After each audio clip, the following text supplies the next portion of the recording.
una o una desorción, es necesario hablar de un término que se conoce como solubilidad. Estamos hablando o hemos hablado de solubilidad cuando hablamos de preparación de soluciones. Si ustedes recuerdan, por ejemplo, en química agroindustrial, hablaban de cómo formular una solución a 200 partes por millón, hablaban también de molaridad, de normalidad, de concentración, volumen-volumen, peso-volumen, peso-peso. Todas estas herramientas nos ayudan a distinguir qué tanto de ese compuesto de interés se puede absorber o puede ingresar en la matriz. Y nosotros podríamos manipular de forma apropiada cuál es la solubilidad que tiene un compuesto, como por ejemplo el azúcar, en el agua, a partir de dos aspectos. Uno de ellos es la temperatura y otro es la presión.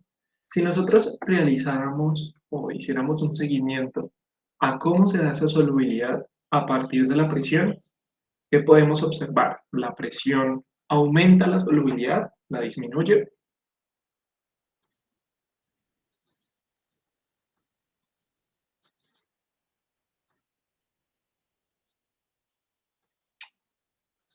De acuerdo con esa figura que está ahí, la solubilidad de un compuesto aumenta o disminuye con la presión. Disminuye. Aumenta. Por ahí dijeron disminuye, por ahí dijeron aumenta. ¿Cuál de los dos?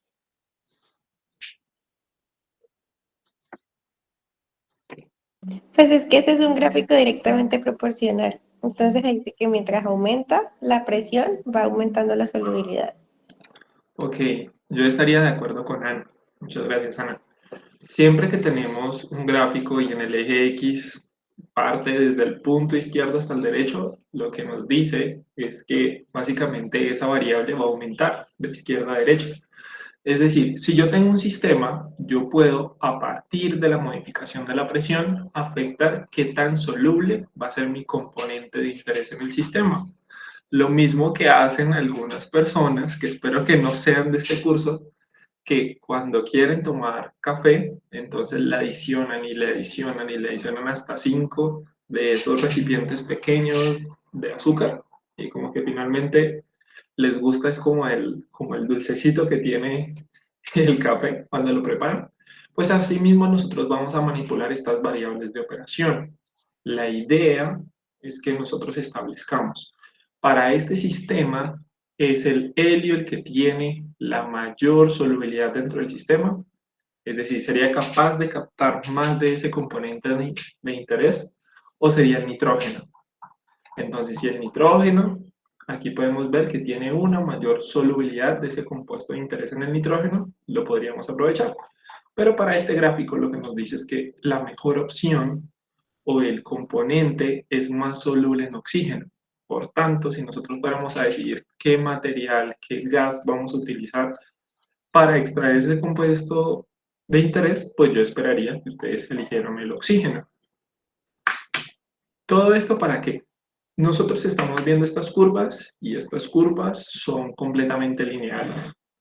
Cuando tenemos estas curvas que son completamente lineales, nosotros hablamos de algo que se llaman las mezclas homogéneas. Es decir, vamos a ver que estas siguen una ecuación de la cual ya hemos hablado en clases pasadas. Precisamente cuando tenemos estas mezclas binarias, pues a una temperatura dada, nosotros podríamos manipular o aumentar esa solubilidad. Por ejemplo, en el gráfico que está aquí, observemos cuál es la curva que describe el equilibrio con el amoníaco. ¿Cuál es el amoníaco, jóvenes? Este.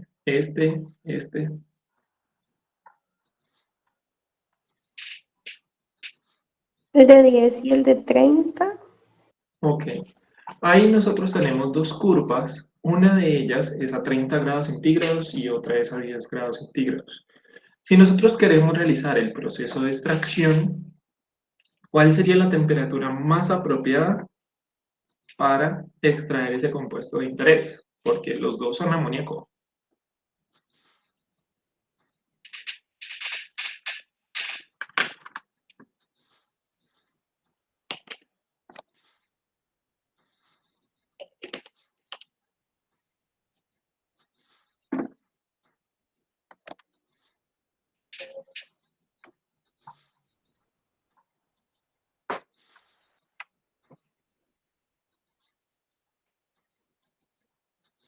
De nuevo, si yo quiero realizar un proceso de extracción y tengo estas gráficas de equilibrio y quiero extraer con amoníaco, ¿cuál sería la temperatura apropiada para extraer ese amoníaco?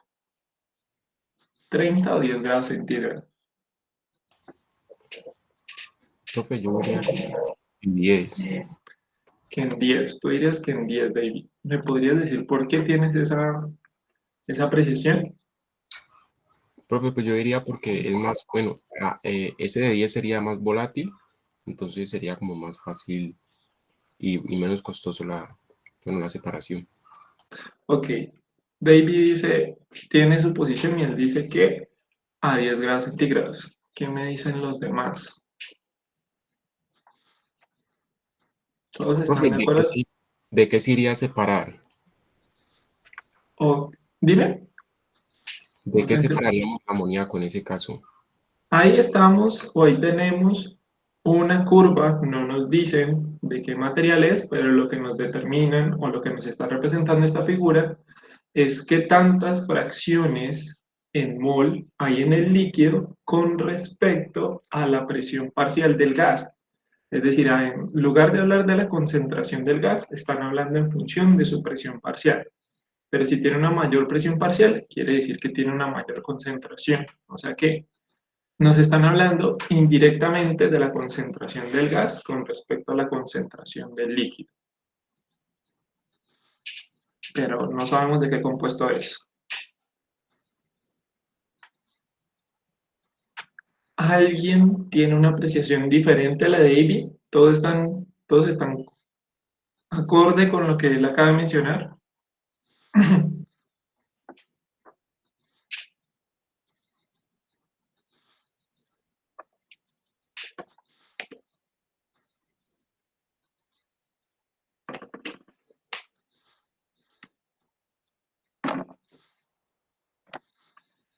No hay nadie que quiera generar anarquía en este salón el día de hoy. Están dormidos, están en la cama.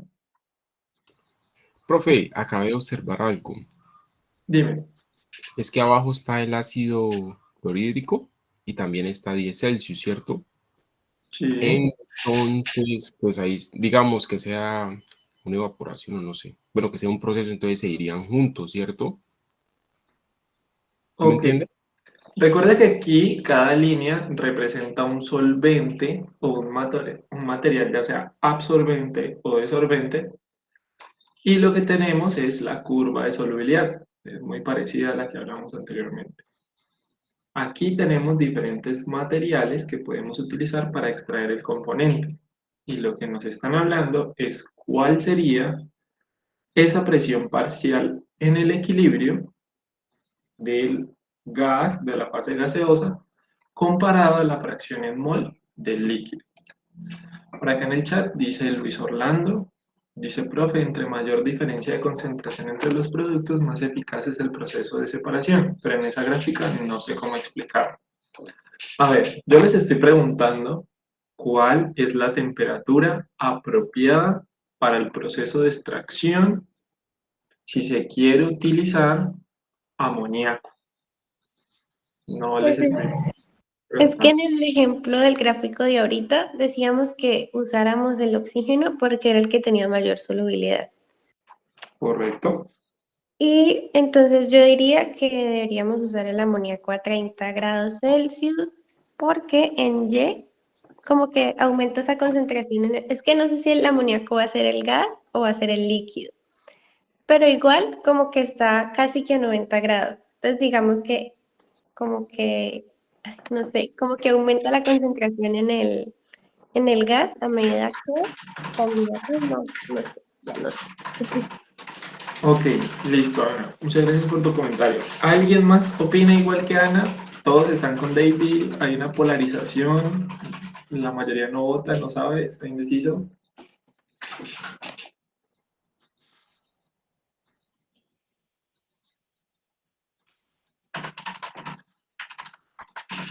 David y Ana mencionaron algo que sería importante resaltar.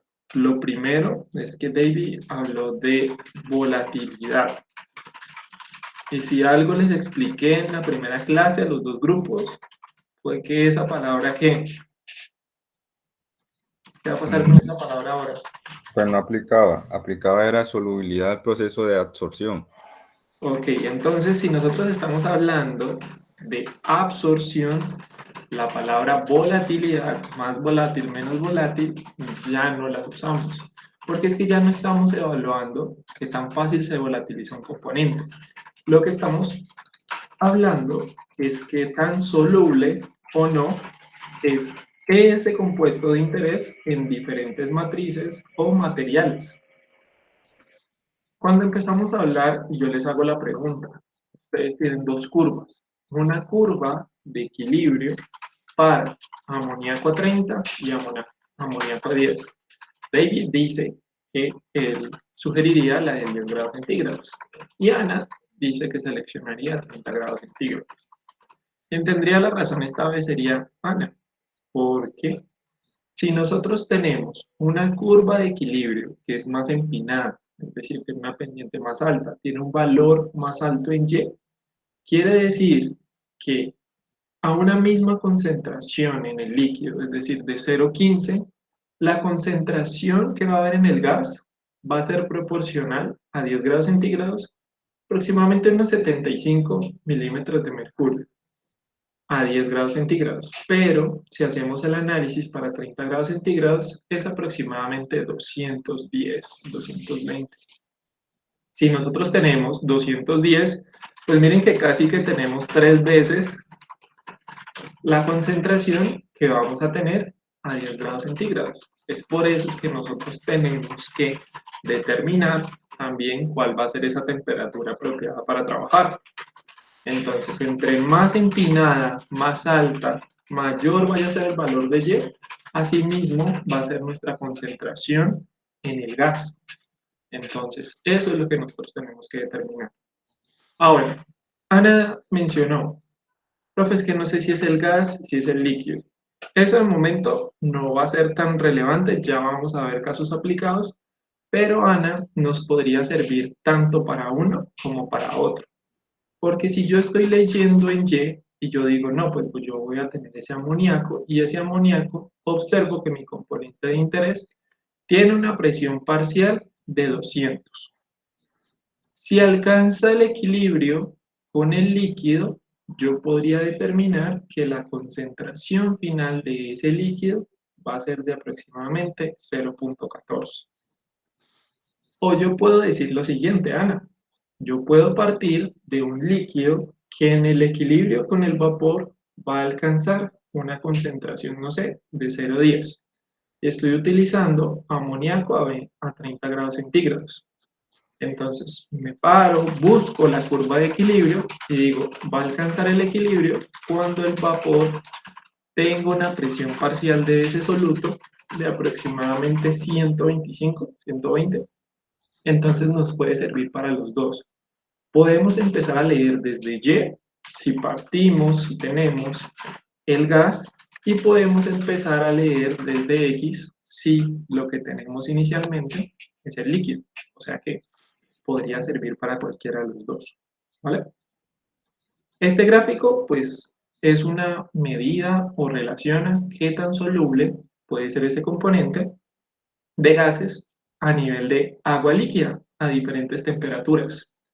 Entonces, si yo lo que quisiera en este gráfico ya aplicado, sabemos que el agua líquida tiene una solubilidad diferente en cada uno de los materiales. ¿Cuál de ellos elegiría para un proceso de extracción? Basados en toda esta explicación.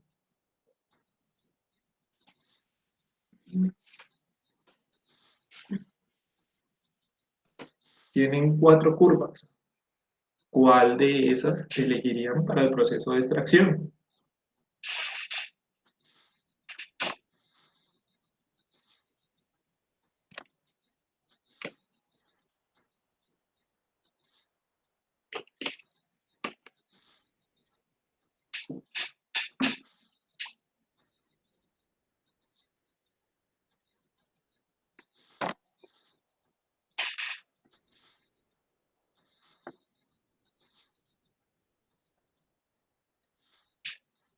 ¿Cuál de esas 4 curvas podríamos elegir si ya sabemos que es agua?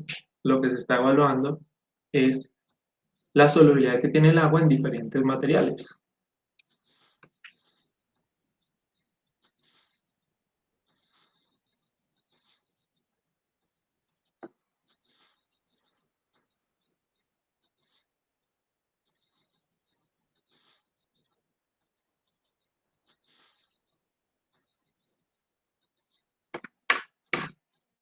Yo creo que el que está casi que totalmente empinado.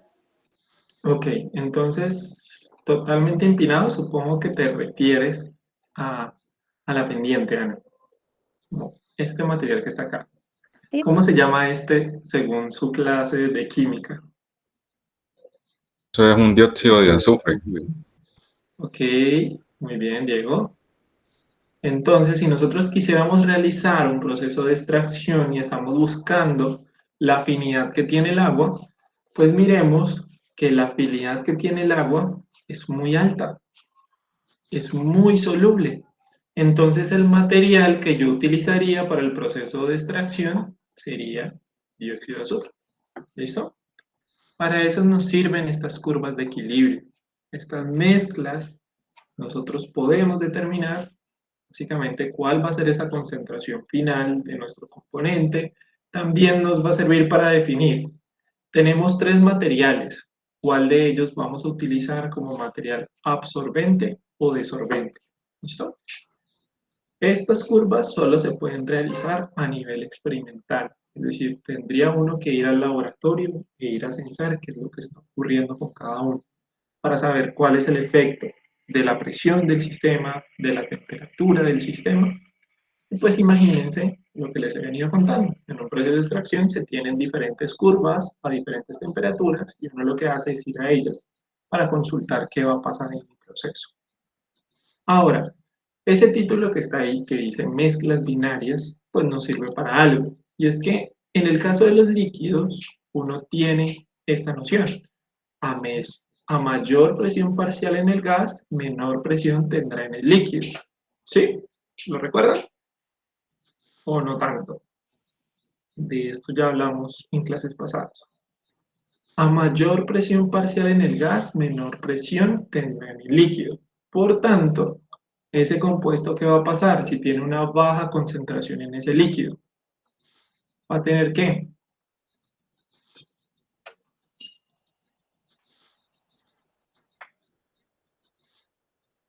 Pues menor solubilidad, profe.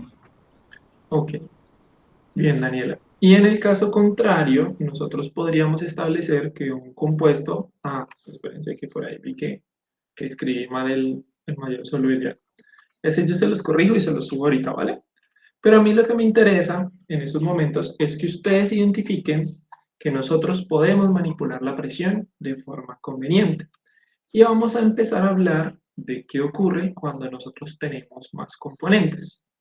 Si una mezcla de gases se pone en contacto con un líquido, la solubilidad en el equilibrio del gas será independiente de la o los demás componentes que podamos tener. En general, nosotros lo que vamos a empezar a hacer es que vamos a hablar de mezclas binarias. Las mezclas binarias son las que más se utilizan en la industria. Si nosotros empezamos a complicar nuestro sistema y empezamos a agregar diferentes mezclas, nosotros no vamos a ser capaces de determinar tan fácilmente cuál va a ser esa curva de equilibrio final. Y por eso se dice también que los gases que sean insolubles, sus concentraciones pues básicamente van a ser despreciables.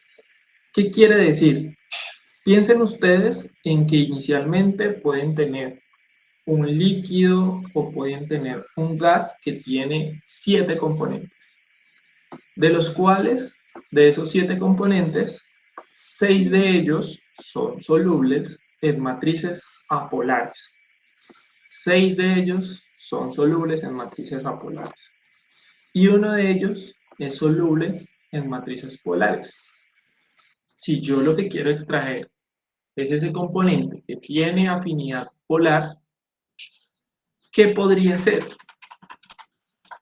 ¿Qué material podría utilizar para extraer ese compuesto de interés?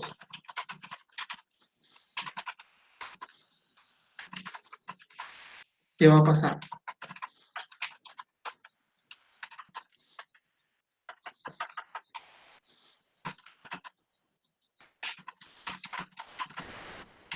Tengo un gas que tiene 7 constituyentes,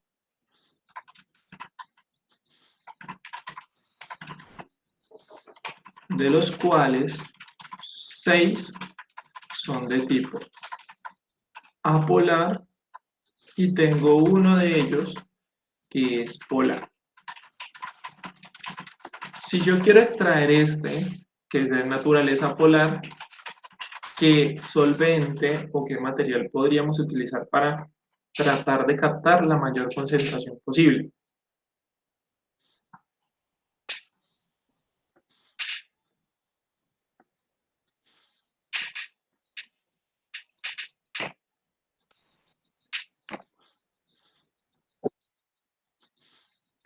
Angie, gracias. Nosotros podríamos utilizar agua para extraer este componente, porque tiene esa afinidad polar. Ahora, con respecto a esta última afirmación, ¿qué creen que va a pasar en la concentración final de ese líquido? ¿Será que alguno de estos componentes va a migrar hacia ese líquido? ¿Será posible? Yo creo que no. David dice que no. ¿Todos están de acuerdo con David? Alguien que sea anárquico y me diga, no, profe, eso sí migra.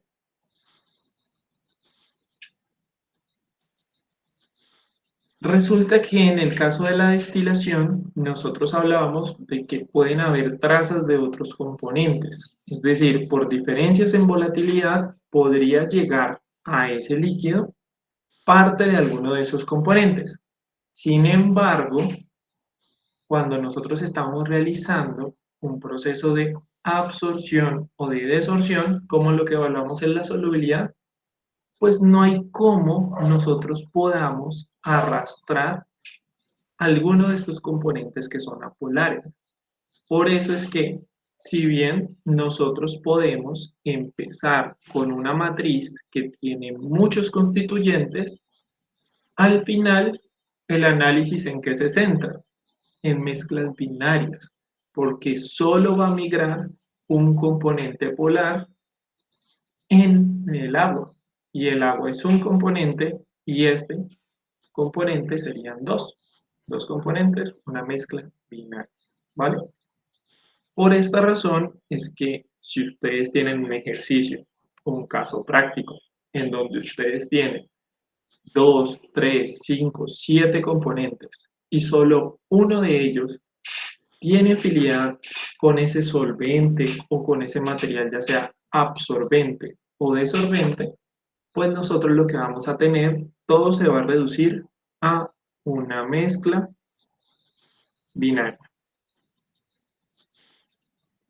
Así que no se asusten si en un ejercicio como el que tenemos más adelante, nosotros tenemos 6 componentes, el profesor nos habla de mezclas binarias y finalmente, ¿qué decimos? Puede que solo uno de ellos sea el que se va a transferir o se va a solubilizar en el material, ¿vale?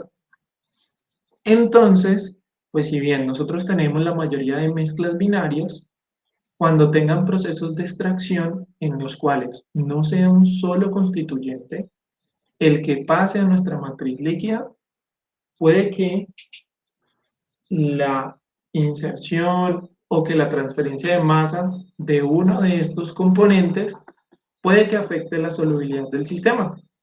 Entonces, pues esos son otros parámetros que hay que empezar a analizar y como ustedes saben, todas las materias primas agrícolas, perdón,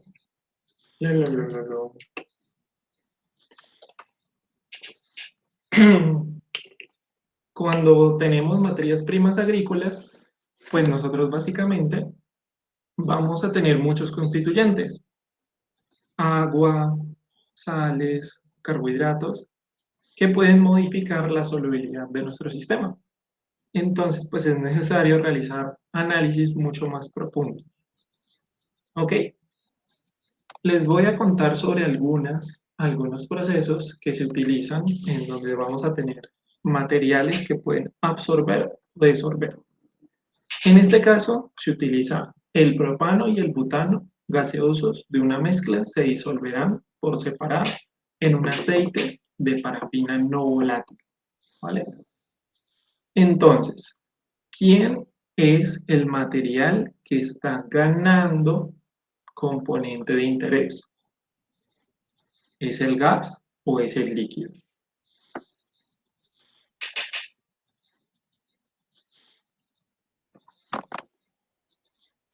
De acuerdo con ese ejemplo.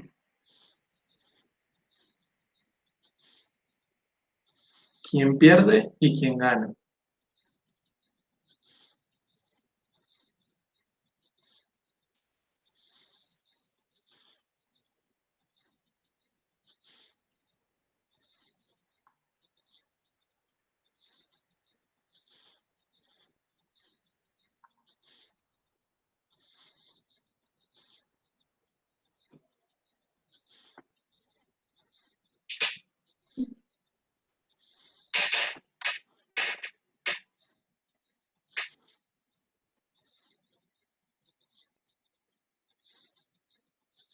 ¿Quién está ganando? ¿El gas? ¿El líquido? En ese ejemplo.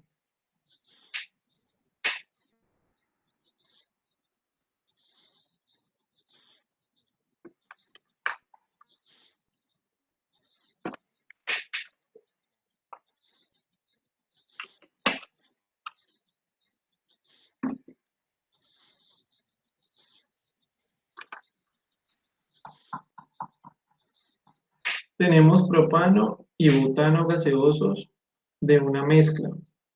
Estos se disolverán por separado en un aceite de parafina no volátil.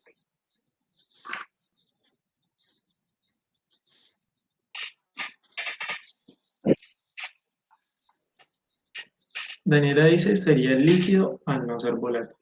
Daniela, ¿te refieres a que el gas gana, el líquido gana, el gas pierde o el líquido pierde? Daniela argumenta que el líquido gana. Es decir, sería correcto entonces decir que la concentración inicial con respecto a la final es mayor, menor o igual.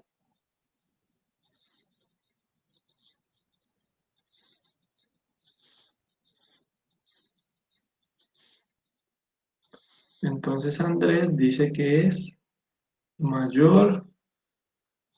Mauricio creo que dijo las dos al mismo tiempo, tanto mayor como menor. Entonces ahí que si fueran iguales, ¿qué dicen los demás? Mayor, menor, igual. Oscar, Profe, yo diría que el líquido al tener el componente de interés, pues va a salir con una baja concentración. ok, que va a salir, dice Daniela, que va a salir con una baja concentración. Entonces veo como posiciones muy diferentes. Por acá me dicen, Oscar me dice, la concentración inicial va a ser menor en el líquido con respecto a la final. Mientras que Daniela me argumenta lo contrario. No, profe, o sea, el líquido va a llevar el componente de interés y el gas, ay, pero tiene una bulla horrible, el gas va a salir con baja concentración. El gas como tal, que fue lo que hablamos en la clase, lo mismo que argumenta Oscar. Ok, listo. Entonces, la concentración inicial en el líquido va a ser menor con respecto a la final. ¿Qué va a pasar con el gas? Si este que está aquí ganó, ¿qué opción tiene este? Todo sistema tiende al equilibrio. Primera ley de la termodinámica. Si uno ganó, ¿el otro qué? El otro perdió. ¿Listo? Lo que estamos aprovechando es que uno de los dos, no nos describen cuál de los dos, se va a mezclar y se va a disolver en un aceite de parafina. Entonces habría que buscar cuál de ellos tiene mayor afinidad con la parafina. Ese sería el proceso de revisión que tendríamos que realizar. Esto que está aquí, este ejemplo que yo les estoy ilustrando, se conoce como una solución ideal. De ella ya habíamos hablado y habíamos dicho que para los procesos de destilación hablábamos de soluciones ideales, pero nunca profundizamos en qué se refiere o qué condiciones debe tener una solución ideal. Por otra parte, antes de que empecemos con este análisis, miren este otro ejemplo. La solubilidad del amoníaco en agua es afectada por la presencia de metilamina. Cuando nosotros tenemos una solución ideal, ¿qué va a pasar con esa afinidad? Esa afinidad siempre va a ser constante, va a ser la misma, no va a cambiar. Mientras que cuando nosotros tenemos una solución no ideal, pues ¿qué va a pasar con esa solubilidad? Esa solubilidad no va a ser constante. Y ya vamos a estudiar ese comportamiento. Básicamente, cuando esa solubilidad cambia, cuando no es constante, nosotros hablamos de que es una solución no ideal. Respondamos la pregunta ya de forma precisa. ¿Qué es una solución ideal? Se considera ideal cuando la presión parcial en el equilibrio de un gas en la solución puede ser calculada sin necesidad de determinaciones experimentales. Es decir, tiene que haber una ecuación sencilla que me permita determinar cuál va a ser la concentración final en el vapor. Si yo inicialmente lo que tengo es un líquido y lo que quiero saber es qué tanto va a absorber ese gas que va a estar en equilibrio con ese líquido, pues tengo que tener una ecuación para describir esto. O si lo que me interesa inicialmente es un gas y ese gas lo que voy a hacer es interactuar con un líquido en el cual se vaya a transferir una cantidad de masa, pues finalmente lo que tendría que poder determinar es cuál va a ser la concentración final en ese X. Entonces, las propiedades que debería tener toda solución ideal son estas cuatro. La primera es que las fuerzas intermoleculares sean constantes. A esto también me refería cuando estaba hablando de que la solubilidad no cambiara. Piensen en que toda matriz alimentaria generalmente tiene muchas fuerzas o muchos enlaces que están presentes. Si estamos hablando de proteínas, que son como las estructuras más complejas, hay fuerzas de todo tipo. En este caso, nosotros asumimos que una mezcla ideal se refiere a que tanto esas fuerzas de atracción como de repulsión, pues no van a cambiar, prácticamente están constantes en esa mezcla, no va a haber ningún cambio, ¿vale? Otra de las hipótesis que se tienen con respecto a esa solución ideal es que el volumen de esa solución o el volumen de esa mezcla va a ser un volumen lineal y que básicamente va a depender solo de la composición. Es decir, si nosotros tuviéramos la oportunidad de hacer un gráfico y en este gráfico nosotros tenemos Y y aquí tenemos X, nosotros podríamos graficar cuál va a ser el efecto de la concentración en el volumen final. ¿Qué va a pasar? ¿Cómo debería ser esa línea o cómo debería ser ese comportamiento si yo lo grafico? Una línea recta, una parábola, una asíntota, vertical, horizontal. ¿Qué debería pasar?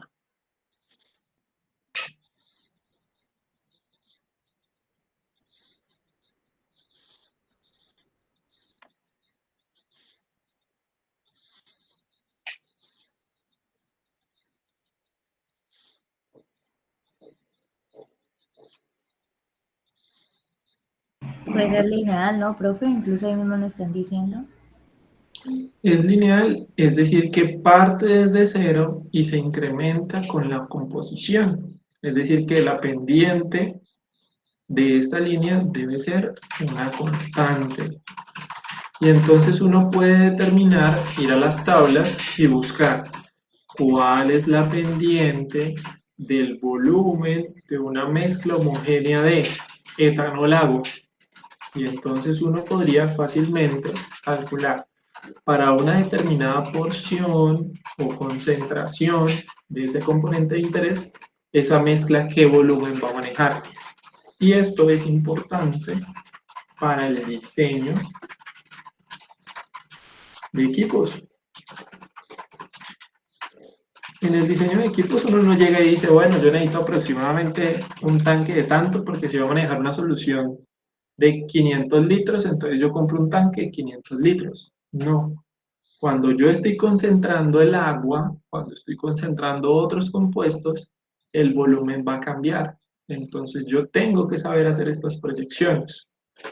El día que yo necesite incrementar mi productividad en un 30%, pues ese 30% más, ya sea de concentración, ya sea de volumen, lo tengo planeado dentro del diseño de mis equipos.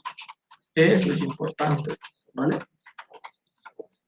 Ahora, con respecto a estos dos parámetros, son sencillos, son fáciles de identificar y empezamos a hablar de otros, que es que una solución ideal no puede tener generación de calor por mezclado. Cuéntenme de qué operaciones en la industria tienen generación de calor por el mezclado.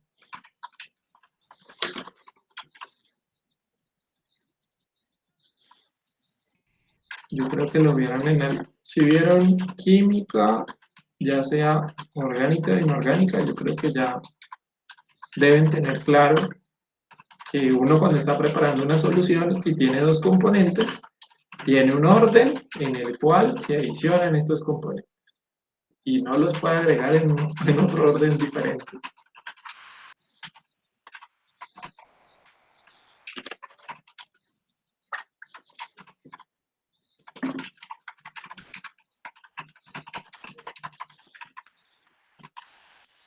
Ok, César dice algo muy relevante, y es que cuando nosotros tenemos una mezcla, por ejemplo, una sustancia ácida, y le vamos a adicionar o queremos que sea una mezcla con agua, ¿qué va a pasar? ¿Qué va a pasar cuando estos dos interactúen? ¿Qué va a pasar en el sistema?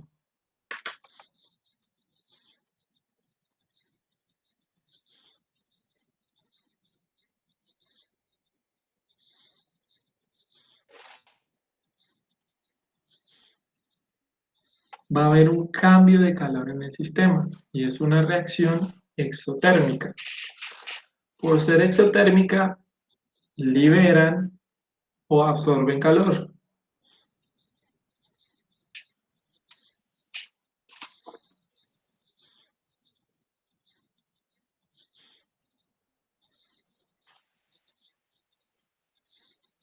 Cuando tenemos una reacción de ese tipo, pues básicamente vamos a observar que el vaso en donde vamos a estar mezclando en el tanque, automáticamente va a subir la temperatura o va a disminuir la temperatura.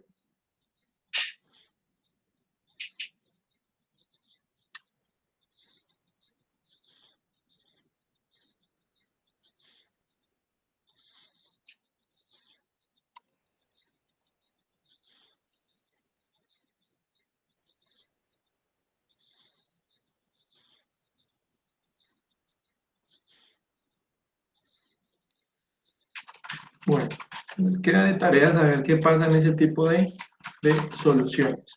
Cuando nosotros tenemos esa mezcla de componentes que van a interactuar y nosotros tenemos diferentes tipos de calores de mezclado, uno de ellos puede ser que se libera calor o la otra es que intenta como ganar calor o gana calor.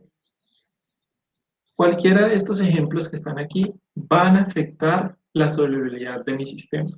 Y como la van a afectar, pues entonces yo no podría decir que esta es una solución ideal. Básicamente sería lo contrario, una solución no ideal. Y por otra parte, es que yo puedo determinar la presión total del vapor de forma lineal. Es decir, si ustedes recuerdan estas gráficas que tenemos acá, ¿cuál de ellas tendría un comportamiento de solución ideal y cuáles no?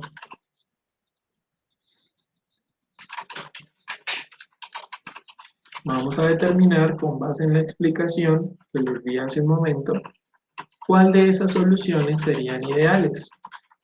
Solución ideal.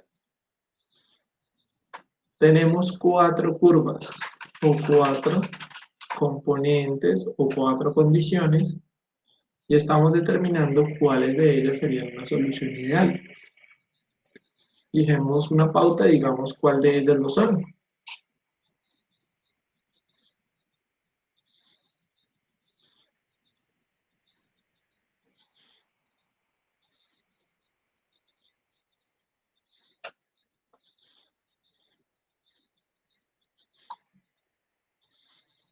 Voy a buscar Luis Alberto Silva.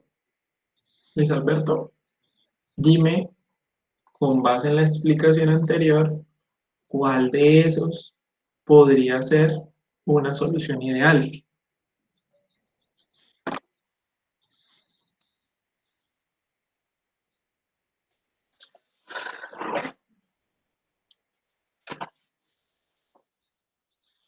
¿Cuál de esas 4 que están ahí podría ser una solución ideal?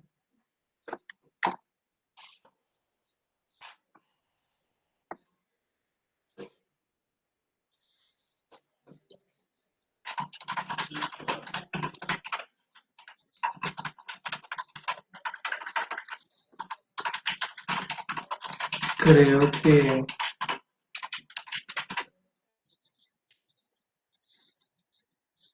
que Luis se durmió. Carol, ayúdame con esa pregunta. ¿Cuál de esas soluciones podrían ser una mezcla ideal y cuáles podrían ser una solución no ideal?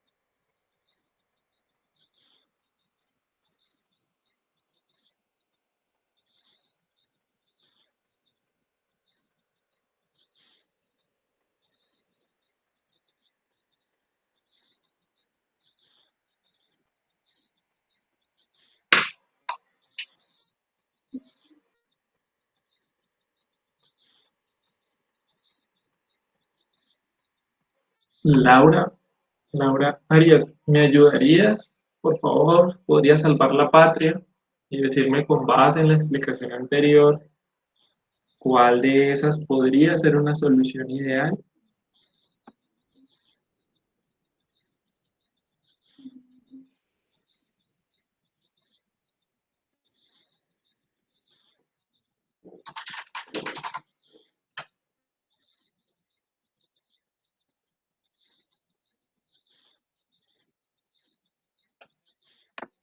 Laura,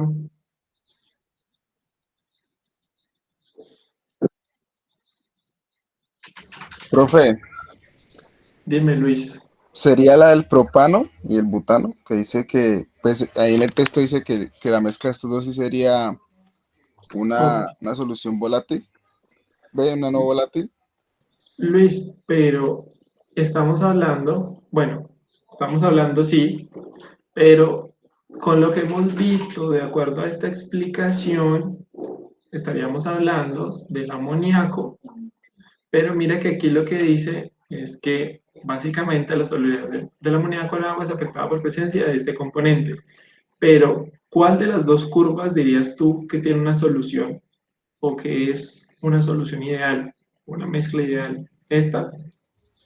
Yo diría que la del amoníaco, sí, a 30 grados centígrados. Ok, ¿te parece que es una línea recta? Pues me parece que es una línea más, pues que cubre más puntos en la gráfica, me imagino yo. Ok, entonces por acá dice Oscar, podría ser la A por la linealidad.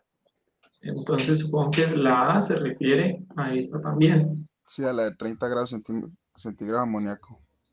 Ok, yo todavía tengo la esperanza, muchas gracias, yo todavía tengo la esperanza de que de pronto otra persona de las que llamé me dijera algo. Todos empiezan a hablar de la B. Yo creo que la única que no es ideal es el HCl, o sea, la C. Ok, entonces empecemos a hablar. Muchas gracias, Ana. ¿Y quién fue el compañero que hace un momento me habló? Qué pena. No Luis, recuerdo el profe. nombre. Luis. Listo. Listo, Luis. Ana, Luis, gracias por hablar en esta clase. Por lo menos no es una sesión de espiritismo, eso es positivo. Y yo estaría más de acuerdo con Ana, pero parcialmente estaría de acuerdo con Luis. Empecemos primero con la descripción que hizo Ana y otros compañeros en el chat. Si nosotros quisiéramos describir la presión parcial del soluto, miren que es una línea recta, que es muy inclinada, sí, pero es prácticamente una línea recta. Ahora, cuando me dice Luis que es la solución de amoníaco a 30 grados la que tiene mayor linealidad, o podría ser una mezcla lineal, una mezcla ideal, pues yo tendría mis dudas, porque si yo tratara de trazar una línea entre este punto, no, ¿qué pasa con el puntero? Opciones de puntero, puntero base. Si yo tuviera que trazar una línea recta entre este punto y entre este punto, es probable que esa línea no pasara por toda esta región que está aquí. O sea que desde el punto de vista general de toda esa línea, yo diría que no es una solución ideal. Pero ahora, si ustedes me dicen, profe, es que yo estoy evaluando en un rango de fracción molar de soluto entre 0.0, entre 0 y 0.05. Resulta que, ¿qué pasa con esto? Si es una línea recta o no lo es. Sí, en ese punto sí, en esa Ok, frase. entonces, jóvenes, con términos prácticos, ustedes podrían tener una curva de este tipo y decir, como yo voy a trabajar en un proceso en el cual el líquido, que es quien va a ganar esa cantidad de componente de interés, hasta aproximadamente un 7%, yo voy a asumir que entre 0 y 7% de fracción molar, ahí vamos a trabajar en esa región, yo puedo asumir que es lineal. O sea que en términos prácticos, si yo tengo una región de concentraciones en donde el comportamiento es lineal, yo puedo decir que solo en ese intervalo, en ese segmento, voy a asumir que es una solución lineal. ¿Qué pasaría si yo hago ese mismo análisis y digo, no, es que voy a trabajar con HCl desde 0.15 hasta 0.20? ¿Sería apropiado asumir que en esa región se da la linealidad?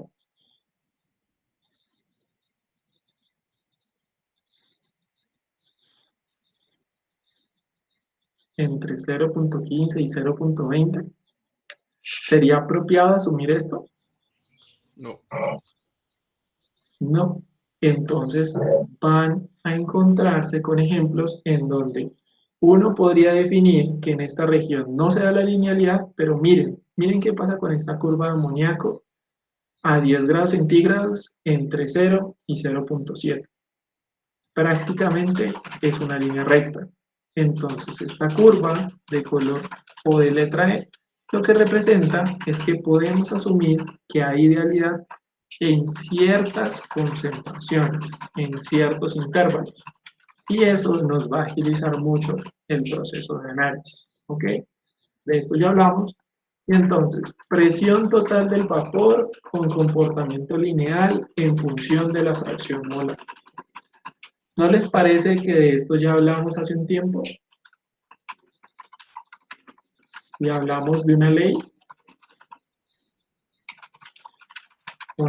que relaciona las concentraciones a partir de las presiones parciales de ese vapor. Esa es la ley de Raúl, ¿no? No es profundo. Hablamos de la ley de Raúl. Muy bien. Cuando hablamos de la ley de Raúl, nosotros decíamos que cuando la mezcla gaseosa alcanza ese equilibrio con una solución ideal líquida, también sigue la ley de los gases ideales.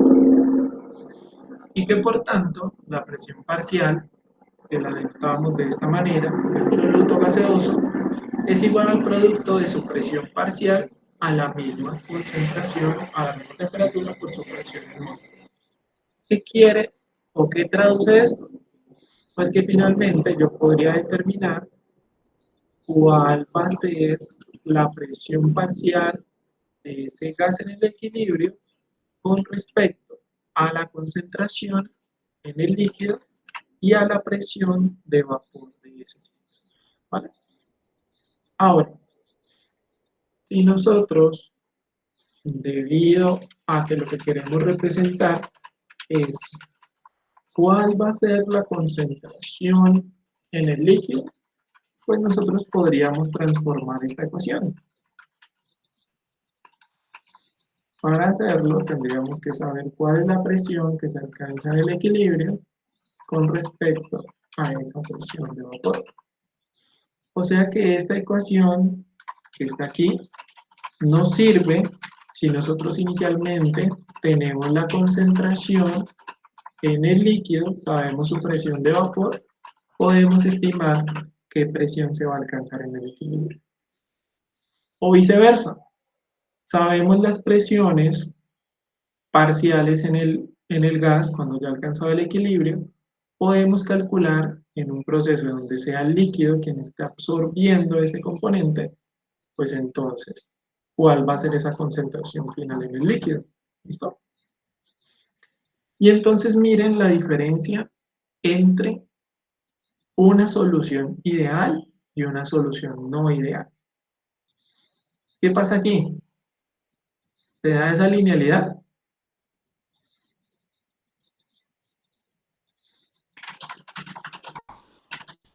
Miren cómo en la ley de Raúl se da una pendiente y esta pendiente que está aquí es una línea recta.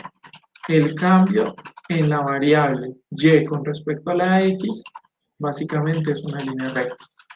Cuando tenemos una solución no ideal, pues va a tener diferencias, va a subir, puede un momento que baje, y por eso es que nosotros no podemos asumir todo el tiempo de que sea esa linealidad. Cuando queremos hacer una aproximación a esta linealidad, nosotros utilizamos otra ley, que es la ley de Henry. A partir de la ley de Henry, nosotros determinamos, decimos, para una determinada concentración, por ejemplo, podría ser desde aquí hasta aquí, yo podría afirmar que tiene comportamiento de una línea recta. O también podríamos asumir que entre este punto y este punto hay una línea recta. Y entonces la aproximación se podría hacer a diferentes concentraciones. ¿Vale? Esto es lo que ustedes necesito que aprendan el día de hoy. Que recuerden que nosotros utilizábamos el principio de la ley de Raúl para calcular al inicio de los procesos de destilación cuál era esa presión que se va a alcanzar en el sistema. ¿Vale? Recordemos siempre que este asterisquito que se usa en la parte superior derecha, pues representa que este sistema ha alcanzado el equilibrio. Es decir, este gas ha alcanzado el equilibrio con el líquido. ¿Listo? Alcanzan ese equilibrio. Es decir, ese es el punto en el cual no va a haber mayor transferencia de masa. Y entonces, hagamos este ejercicio, jóvenes. Construyámoslo. Aplicación de la ley de Raoul en la absorción.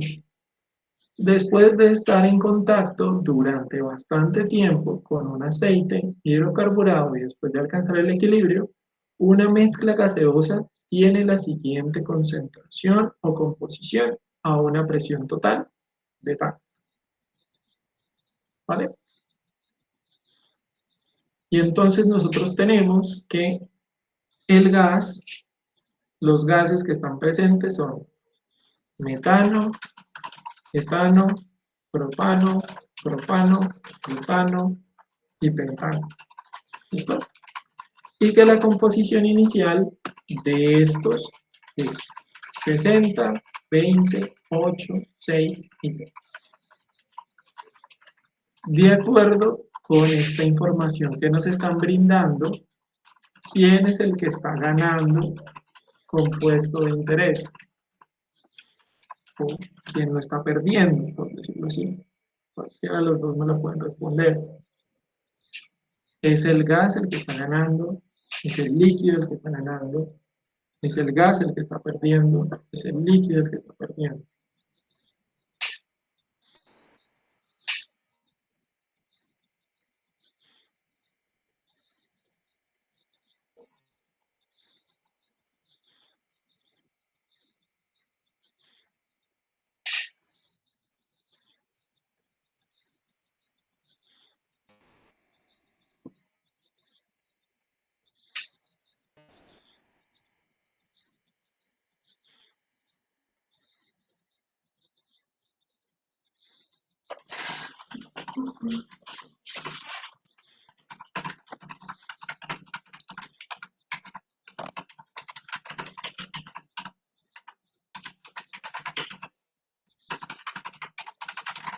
Creo que sería el gas el que está ganando por su composición. Pero el metano tiene un 60%. Ok, entonces Daniela sostiene esta hipótesis. Es el gas el que está ganando componente de interés. ¿Qué dicen los demás?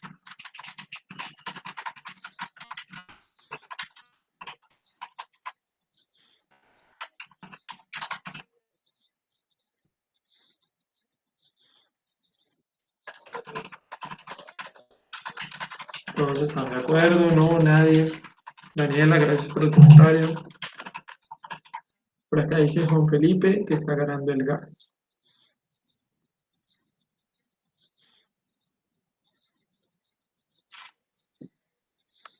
Vamos a responder esta pregunta en el momento en que tengamos más claridad del ejercicio, porque ahí, tal cual como está descrito, les están diciendo cuál es la concentración inicial del gas, cuál es la concentración final, cuál es la concentración inicial del líquido, cuál es la concentración final del líquido. Para nada, ¿cierto? No, solo la composición. Ok. Entonces, es una buena precisión desde el punto de si fuera el gas el que está en aceite, está en contacto con ese aceite, y la concentración final en el gas es más alta con respecto al inicial, pues yo diría que quien está ganando es el gas, pero eso no lo sabemos. Así que en el ejercicio vamos a estimar cuál es la composición de la solución en el equilibrio, sabiendo que las presiones de vapor en el gas son de, esas son las presiones de vapor, la del metano, la del etano, propano, butano y pentano. ¿Listo? Esas son las presiones de vapor que vamos a tener nosotros en el sistema. Por favor, escríbanlas en su cuaderno, relacionen de una vez o construyan una tabla en donde tengan en una columna el gas, en otro la composición y en la siguiente tabla van a determinar o tienen la presión de vapor. Estas unidades que están aquí, newton sobre metro cuadrado, ¿qué unidades son?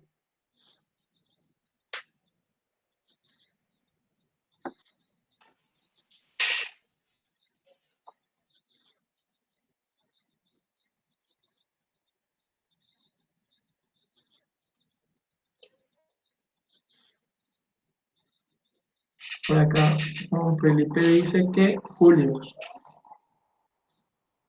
¿Quién dice más? ¿Quién da más?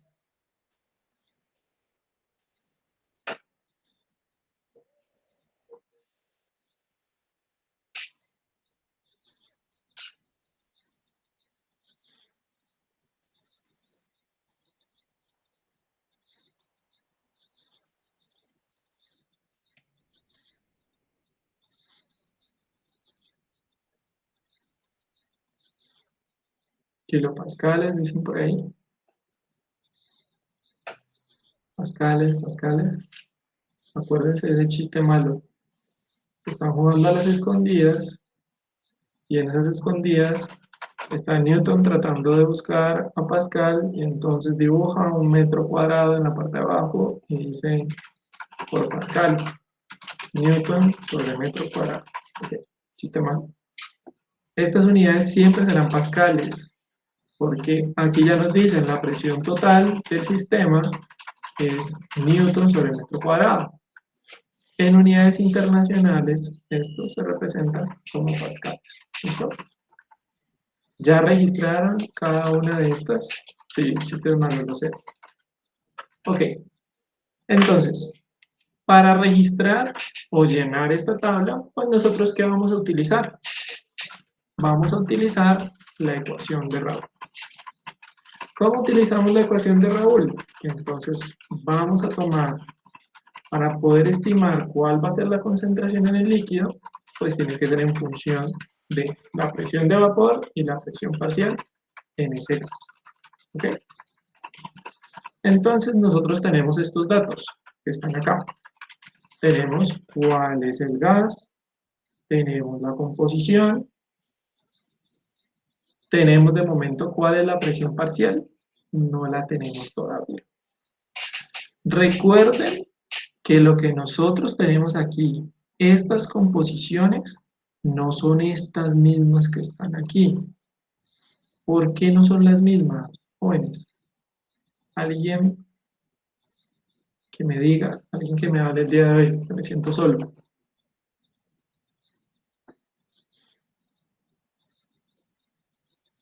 ¿Por qué no podemos simplemente multiplicar esta presión que está, esta concentración que tenemos acá por la presión de vapor y ya sale el ejercicio? Fácil.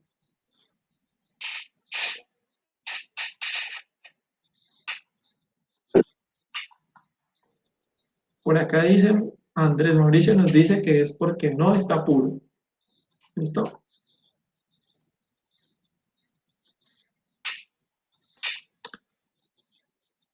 Alguien que me saque de esa duda.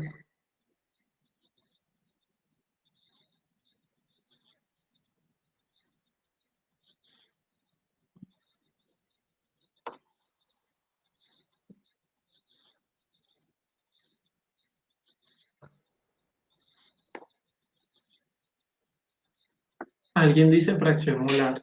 Cristian dice fracción molar. Eso, pues fracción molar, pero fracción molar ¿qué?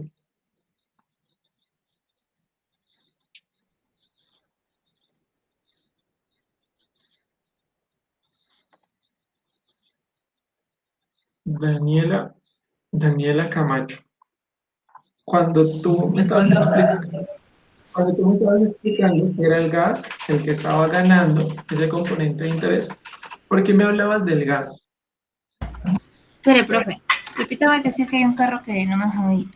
Ok, cuando me estabas hablando de que era el gas quien ganaba ese componente de interés, ¿tú por qué sabías que era gas? Porque sabías que lo que nos estaban dando aquí estaba Hice la relacionado. suposición por el porcentaje de composición mayor en comparación a los otros.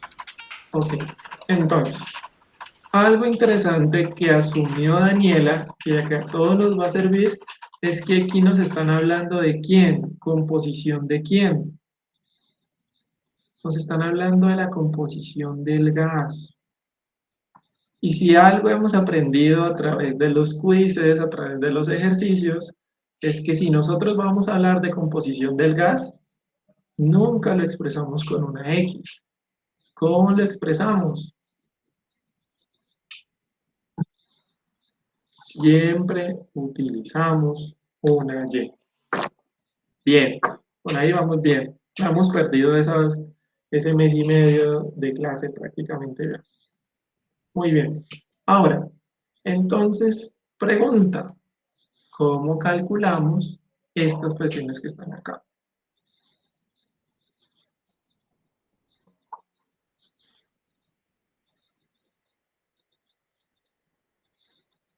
¿Cómo calculamos estas presiones que están acá?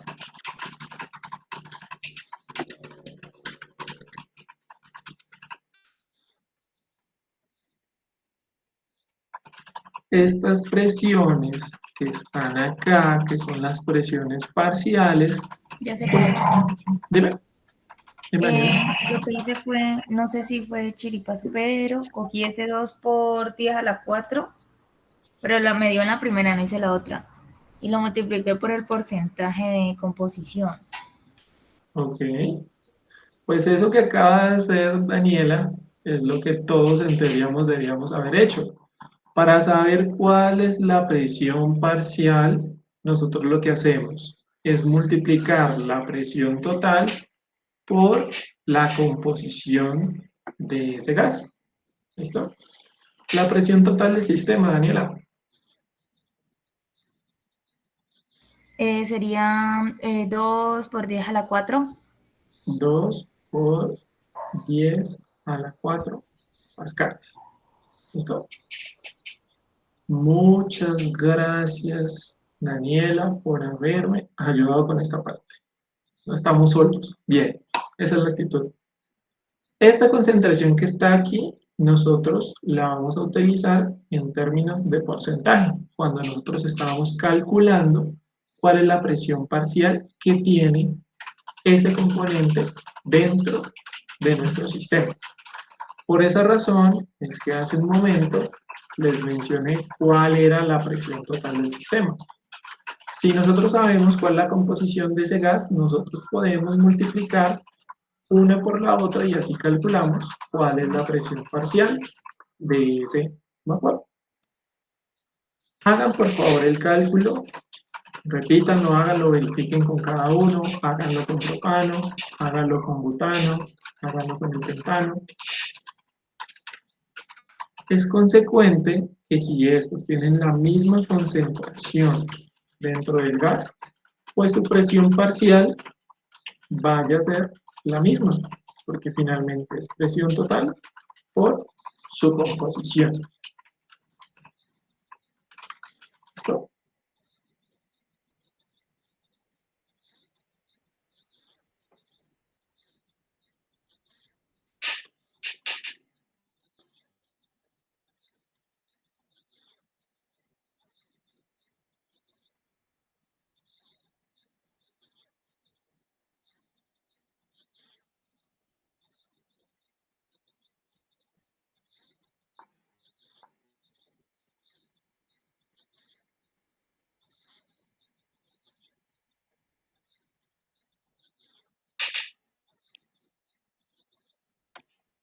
Carla, ¿me ayudarías describiendo cómo podría calcular esta fracción molar en el líquido? ¿Qué usarías? ¿Qué harías?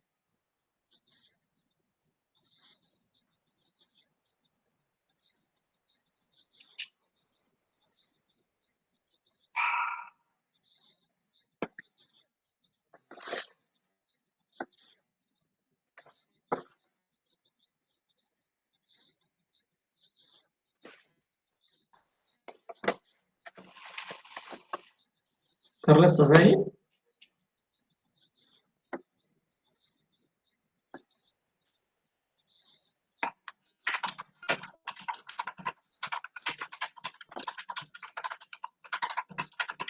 Carla, Geraldo,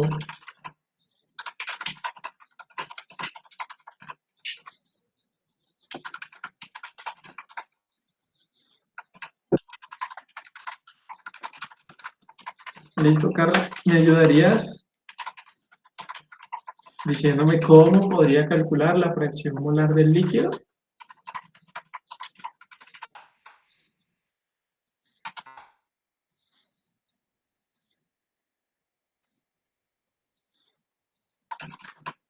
¿Qué usarías? ¿Qué aplicarías?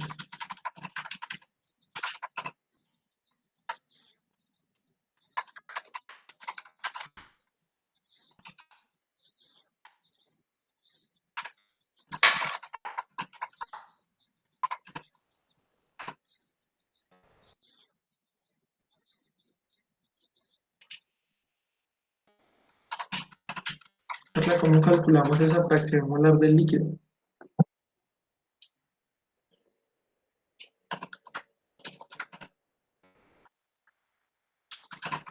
Entonces, por acá en el chat me propone Juan José el número de moles dividido en el volumen del líquido. Listo, Juan José. Entonces, ¿cómo sabríamos la cantidad de moles y cómo sabríamos el volumen? Juan José dice que para calcular la fracción molar, él dice que es el número de moles sobre el volumen. ¿Todos están de acuerdo?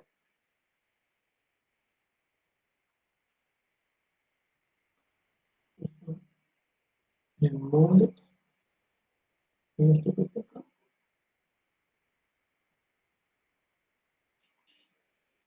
Y lo que estamos calculando es la fracción molar.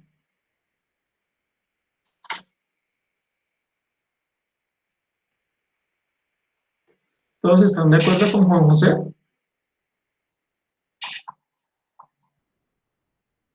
Profe, pero ahorita creo que vimos antes, no sé. Creo que vimos que X era igual a P sobre P, ¿no? Entonces, hay dos metodologías. Daniela propone que podemos calcular la fracción molar en el líquido con base en la presión parcial de ese vapor con respecto a su presión de vapor, que esa se busca en las tablas. ¿Quién da más por cada una de las metodologías?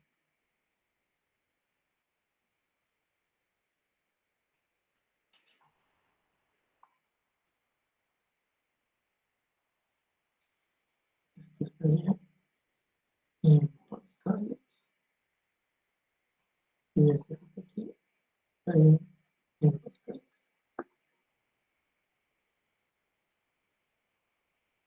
Listo. Voy a tomar la ruta de Juan José con base en los que levanten la mano. ¿Cuántos levantan la mano? Por favor, los que estén de acuerdo con Juan José. Levanten la mano los que están de acuerdo con Juan José.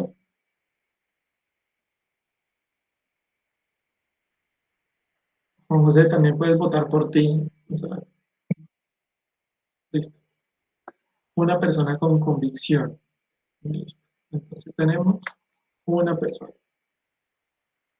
Una persona. Ahora, los que decían tomar el camino de Daniela, que levanten la mano.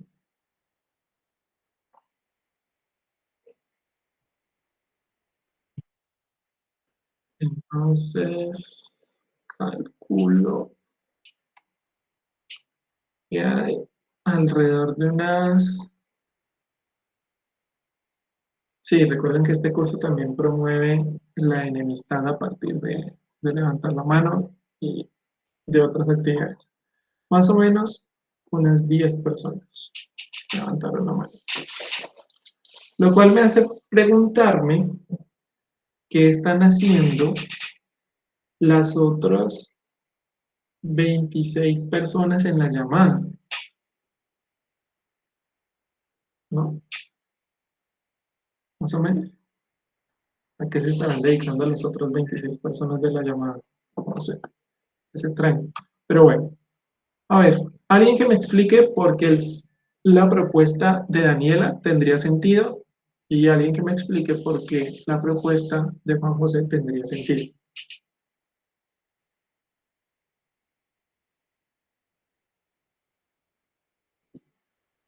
Profe, Dime, David.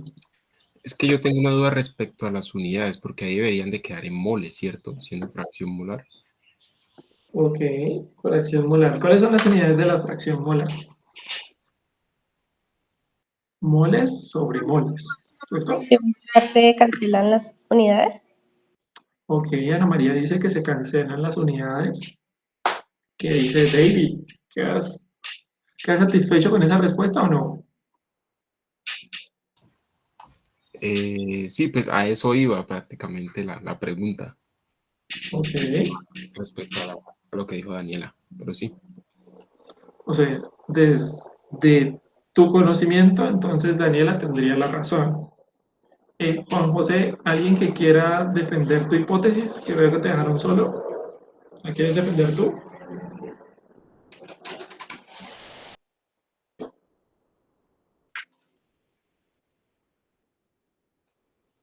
Bueno, entonces, Juan José, al parecer, se queda atrás. Las personas que tienen la mano levantada es porque quieren decir algo, o Cristian, Claudia, Diana. Ok.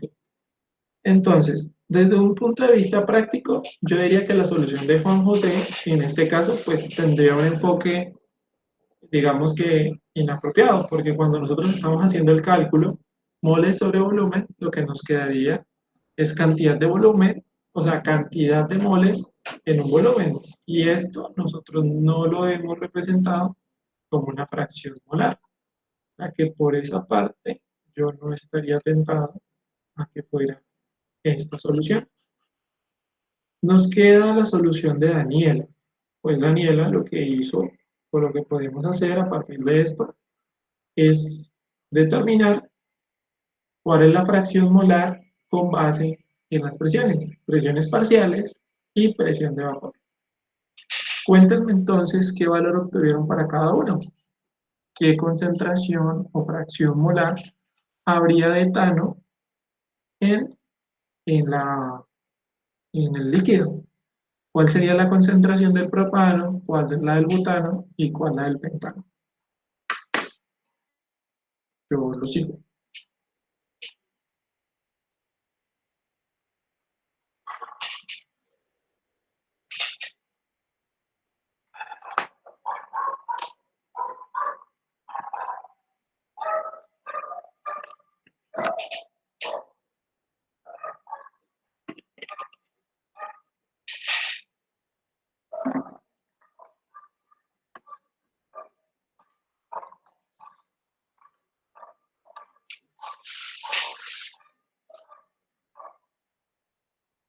Profe, pero ese metano, la presión de vapor. Ok, ahí no nos dicen cuál es, ¿cierto, Daniela? No, profe. Entonces, pues yo sugeriría que no la calculáramos si no nos dicen cuál es la presión del vapor. ¿Te parece? No la calculemos todavía. Es que Dime. la presión molar del etano me da 0,009. Ok, ¿te da un valor muy bajito? Sí, Ok, entonces miremos a ver si estoy de acuerdo contigo. Antes de poner 0,009. Eso da en todas. Ok, en todas dan valores muy bajos, ¿cierto? Yo creo que esa fue la precisión que nos quería hacer Ana. Miren esa concentración tan pequeña realmente. ¿Cuál es el componente mayoritario de ese líquido? el pentano.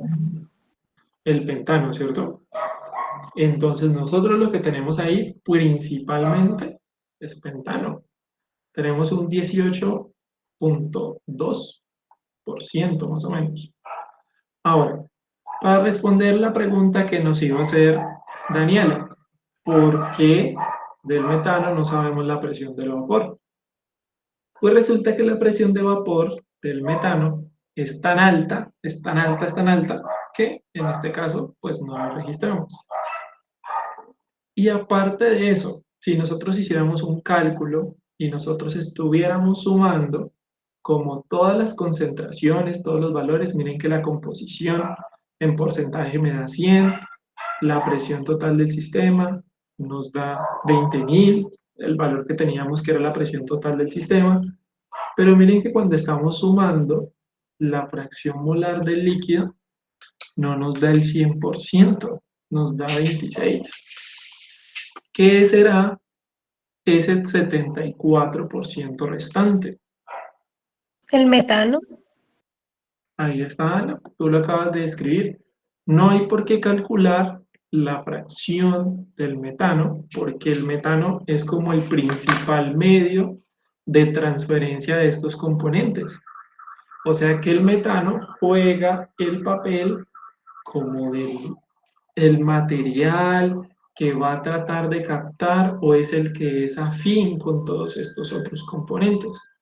Entonces, finalmente, si yo hiciera una resta, pues resulta que a 1 le resto el 26%, 100% menos 26%, 74%. O sea que el metano constituye un 74% de ese líquido. Quiero que miren una cosa. Con respecto a la presión de vapor, compárenla con la fracción final en el líquido. ¿Qué pasó con los componentes que tienen una alta presión de vapor? ¿Tienen una mayor fracción molar en el líquido o una menor? Una menor, porque está dividido, entre más grande sea el número dividido, menor será, ¿no? El resultado. ¿Ok? Eso que acaba de decir Daniela, pues tiene sentido, porque finalmente la concentración en nuestro líquido va a ser proporcional ¿a quién? Directamente proporcional a la presión parcial del vapor o del gas que está en equilibrio, y va a ser inversamente proporcional ¿a quién? A la presión de vapor. O sea que al momento de ustedes seleccionar un vapor, un componente, algo que ustedes quieran captar, si yo utilizo un material que tiene una alta presión de vapor, ¿qué va a pasar con este material finalmente en el líquido?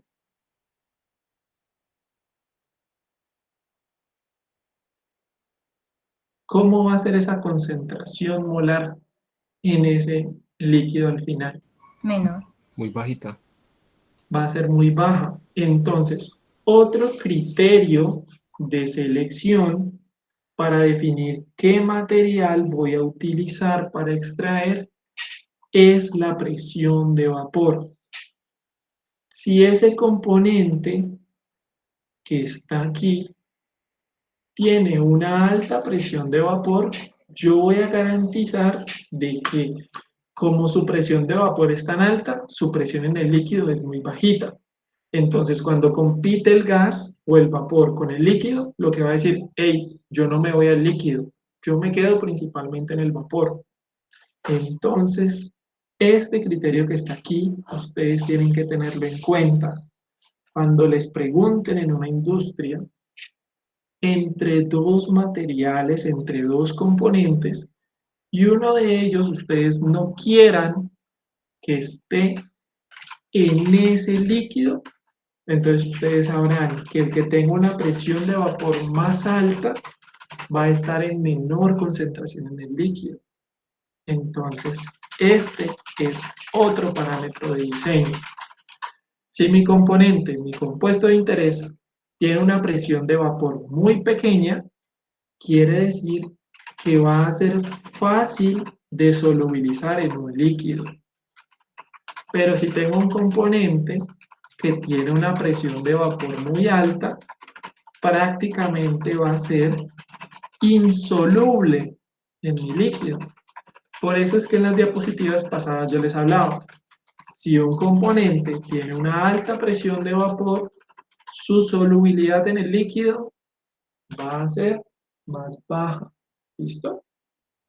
O sea, como nosotros somos, o ustedes van a salir como futuros ingenieros, entonces yo siempre escribiría que la presión de vapor, si uno tuviera la forma de relacionarla o hacer una proporcionalidad, nosotros diríamos que este va a ser inverso a la solubilidad. O sea que el día de mañana, que de pronto, no sé, estén en la industria o que un profesor haga un quiz no sé de qué materia podría ser esa clase, pues sería importante que ustedes tengan esto, que la presión de vapor de un componente es inversamente proporcional a su solubilidad. ¿Vale? Ok, jóvenes, entonces pues yo me siento contento de que hayan asistido todos. Me alegra por esas 4 personas que tengo aquí, que todo el tiempo estuvieron conversando conmigo. Los otros, extrañé la voz de los otros 27, 28 que están en la sesión. ¿Ok? Así que jóvenes, por favor, antes de retirarse, si pueden, me escriben en el chat y me dicen que asistieron a esta actividad o hasta luego, profe. Y yo quiero saber cómo quiénes se tomaron el tiempo de estar en esta sesión. Si tienen preguntas, dudas o inquietudes, las podemos solucionar en estos momentos, ¿vale? Pero por ahora, damos finalizada esta sesión. Profe, una pregunta. Dime, Daniel. Respecto al quiz que se viene, Ok, estamos hablando de cuál quiz. del que se viene, del número 2. Del número 2. ¿De eso no hablamos en clase? Sí, yo les di un Sí, pero adelanto. para confirmar, solo sería entonces análisis de gráfico y... Sí, es probable que te tengan que llevar la calculadora, pero principalmente se centra en un gráfico. Puede ser de destilación instantánea o destilación por etapas. ¿Listo? Eso era lo que me faltaba, destilación por etapas. Ajá, gracias, profe. Listo. Vale. Vale, Daniela, muchas gracias. ¿Alguna otra pregunta? Hasta luego a los que se están despidiendo. Muchas gracias. ¿Otra pregunta que tengan? Sí, profe, y sobre teoría también va a preguntar. No, como les dije, solo va a ser análisis de un gráfico. Entonces, ese análisis de gráfico, pues si yo quiero analizar un gráfico, pues tengo que saber los aspectos teóricos de ese gráfico, ¿no? Pues yo diría. Entonces, pues, esa sería la idea, ¿vale? Profe, ¿me regalas 5 minutos? ¿Te pregunto algo sobre el taller 1? Ok. Entonces, atendamos primero las otras dudas y ya para Juan Felipe, que tiene una duda específica, pues ya lo atendemos, ¿vale? ¿Alguna otra pregunta específica, joven? Hablas con Claudia Viviana.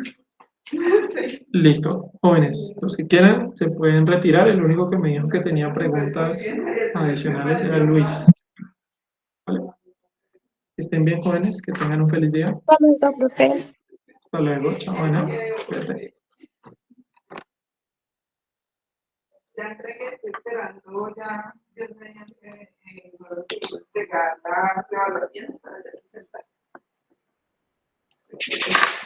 Listo.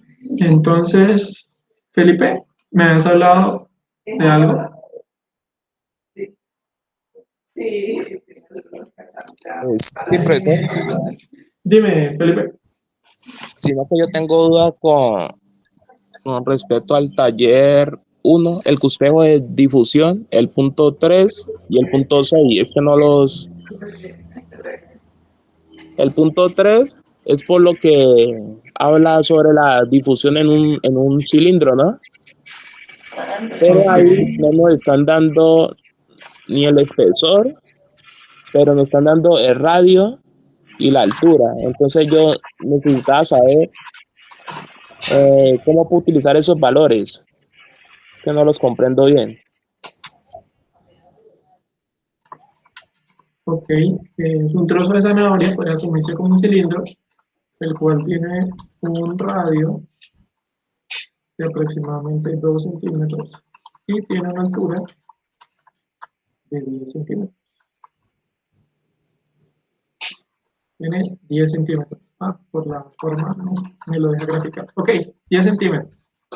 El cual está Sí, sumergido en una salmuera en el centro geométrico de la concentración. Nos dice cuál es la concentración en el centro y cuál en el exterior. Y tú me dices que cómo así que no les dan el espesor ni les dan Pues el espesor como tal, usted siempre dice que es, cuando no lo dan así específicamente, es 1, ¿no? Pero yo en esa apliqué la fórmula del área lateral, que nos dice que 2 veces el radio por la altura, A pero no ver, sé dónde colocar ese valor. la difusión en qué sentido se da. Este es el centro geométrico de Ajá, mi... Ok. ¿Y la difusión se da hacia afuera o hacia adentro? pues supuestamente, como estoy leyendo el ejercicio, se hace afuera, ¿no? Hacia afuera. Los que están de intrusos, ¿qué opinan? ¿O es que se durmieron y se les olvidó apagar la videollamada? Es que veo que tenemos coro.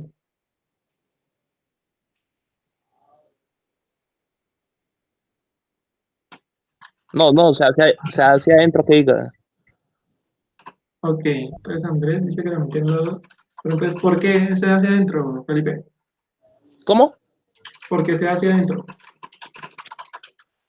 Porque prácticamente va desde la superficie hasta el centro de la zanahoria, ¿no? Lo entiendo La así, no sé. concentración es mayor en el exterior que en el interior. Ujú. Entonces Eso, sí, va de afuera hacia adentro. Y de afuera hacia adentro exactamente. se puede dar en esta región o se puede dar de forma radial. ¿Listo?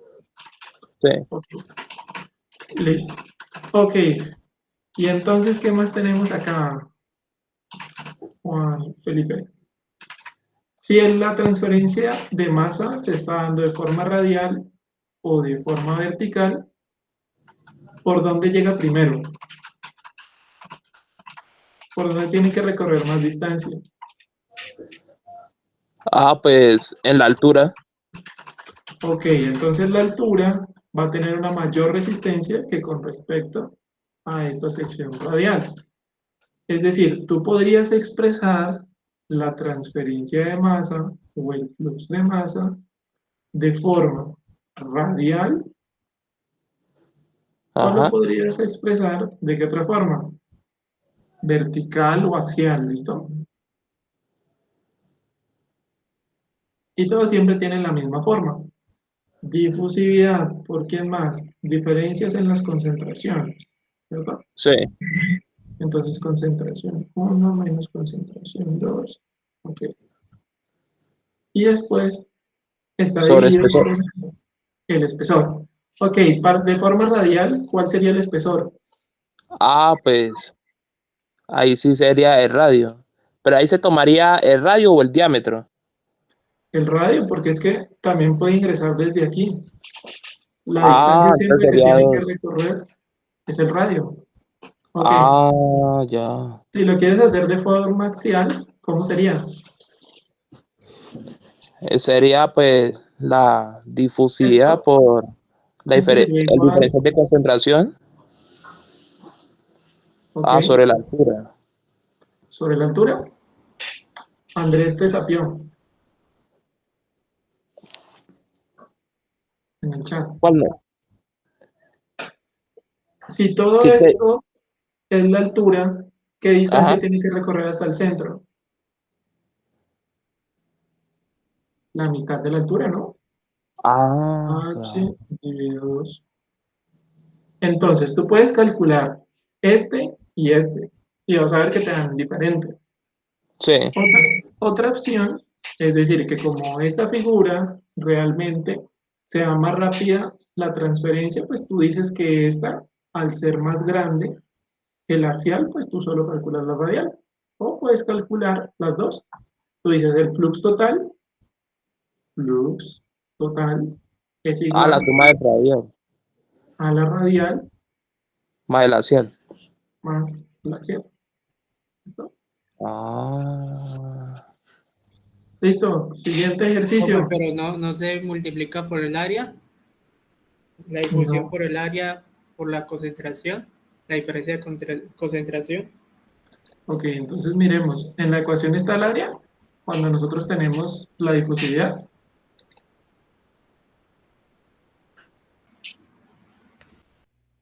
No, En la No, primera ley no, de No, Acuérdense que el flux nosotros siempre lo estimamos con base en el área, o sea, este flux ya incluye en la parte de abajo el área. Por eso al compararlo con la primera ley de con la ley de Fourier, nosotros no escribimos el área, no sé por qué están pensando en el área, ¿vale? Si nosotros en lugar de flux estuviéramos hablando de otro parámetro que se conoce como n, allá no puedo graficar, n, flux es n sobre a, pero pues, ¿para qué nos vamos a complicar y agregarle como más variabilidad? ¿Listo? De momento, estamos bien. Ok, primera parte del ejercicio, sale, check. ¿Cómo hacemos la siguiente, Juan Felipe? O también para las personas que están ahí. pues esa sí es con base a la parte axial, pero ahí dice que como tal, la altura sigue en 10 trozos iguales, ¿no? Entonces, pues yo puse que cada tramo vale 1, ¿no? Para que ¿Qué quede dicen igual. los demás? ¿Cuál sería esta distancia comparada con, dice que acá hay una distancia y hay otra desde aquí hasta el diámetro? ¿Cuál sería en cada una de estas distancias, jóvenes? Ahí Se cortó sería en 10 trozos 1. de misma altura. ¿Cuál? ¿Este o este? Digo que la altura vale 1.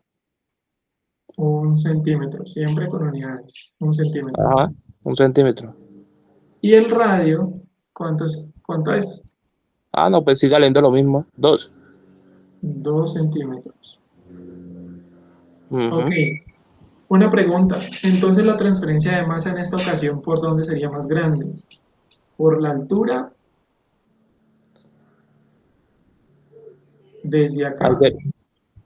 no, ahí ¿O sería el desde radio. acá? ¿Por dónde sería? ¿Por dónde tiene que vencer menos resistencia? ¿Por cuál llega más rápido? Ah, por la altura.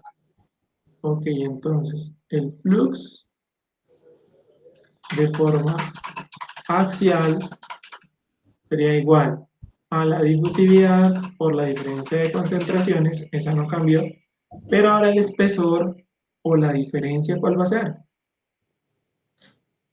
0,1 metro. Ah, no, ¿sí? 0,5 centímetros. ¿Por qué? Porque me están hablando desde el centro hacia el exterior y el Ah, la centro mitad, sí, sí. geométrico es la mitad. Ujú. ¿Y cómo sería el radial?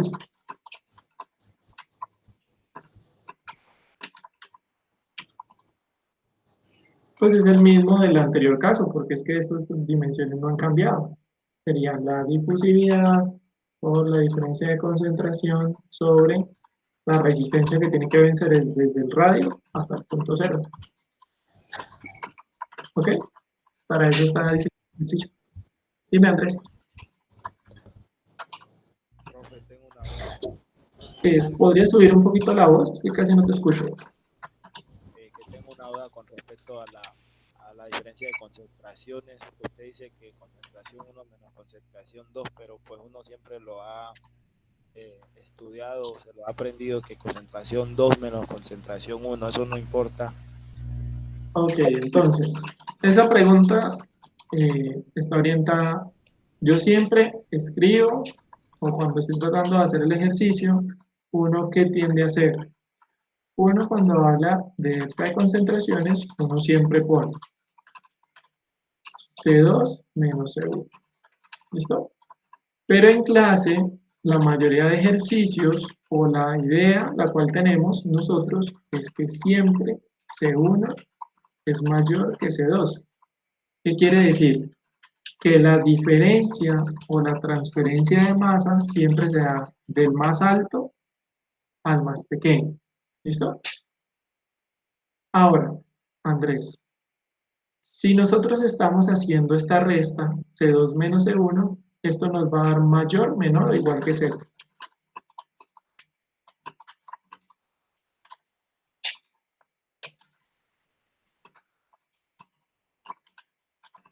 Andrés, si C1 es mayor que C2 y estoy haciendo la resta C2 menos C1, ¿eso da mayor o menor que 0? Menor. Entonces, por acá dicen que menor que 0. Como este valor es menor que 0, cuando yo calcule el flux, me va a decir que el flux es menor que 0. O sea que la transferencia de masa es negativa. ¿Es esto correcto? ¿Es posible un flux de masa negativo? Que no. No, lo que se dice es que en lugar de darse en el sentido en el que tú estás pensando, realmente se da, es al contrario. Entonces siempre el profesor en clase escribe menos C2 menos C1, o lo que escribe en términos prácticos es distribuir este menos y multiplicar delta C. Menos 1 por menos C1 me da C1 menos 1 por C2 menos C2. Entonces, Andrés, es siempre que lo escribas, si lo vas a escribir de la forma C2 menos C1, siempre ponle el negativo. Si no te gusta escribirlo C2 menos C1, o sea, si te enredas porque ahí va el negativo, no, siempre pon C1 menos C2 y te ahorras tener que preguntarte si va con negativo o si va con positivo. ¿Listo?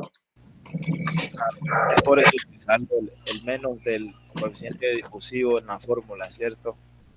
Sí, por eso es que si tú estás haciendo el cálculo y te dice que el coeficiente de difusión es negativo, pues pasaría eso.